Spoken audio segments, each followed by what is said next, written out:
Hello lovelies. I don't feel like I've been completely honest with you lately. I make these weekly videos and post pictures on Instagram as if I'm loving my life and happy with who I am.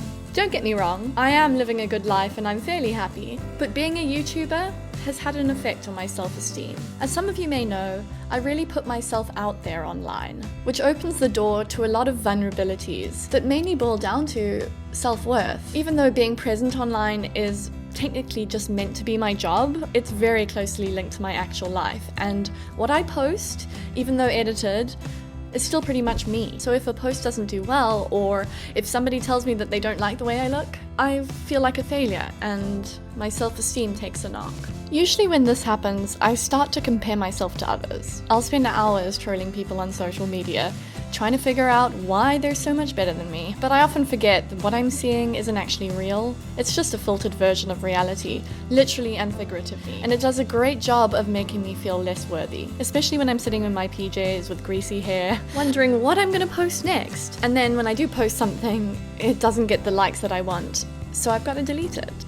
I'm pretty sure this isn't just a YouTuber thing, so that's why I decided to work with Dove on their #NoLikesNeeded campaign, because I feel like there is an extremely important message behind it that needs to be shared. Dove recently conducted a global beauty and confidence survey, and the results showed that 68% of women feel pressure to show the best of themselves on social media. I have friends who won't be in photos without a full face of makeup, or they'll only pose on their good side and never want the pic to show their full body, for example. What scares me is the same survey shows that 61% said they like social media because they can control their appearances and the way they look to others. But I think by filtering ourselves, we're setting the bar too high, and we're creating unnecessary pressures for ourselves and others, which can be quite damaging. I think it's crazy that we live in a world where it's the norm to measure our self-worth according to the number of likes we get.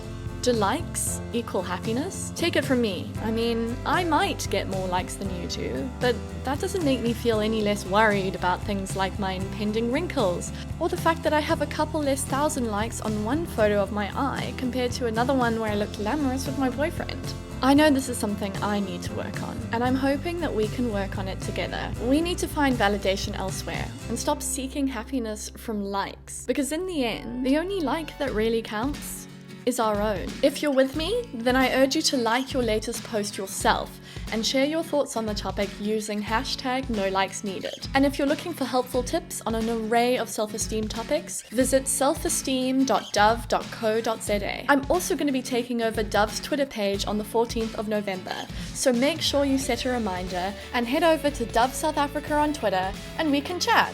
Oh, and I'm not going to tell you to like this video. I don't want to give likes the power to change the way I feel about my posts and in turn myself anymore, because I like this video and I've really enjoyed making it, which is the only thing that should count, really.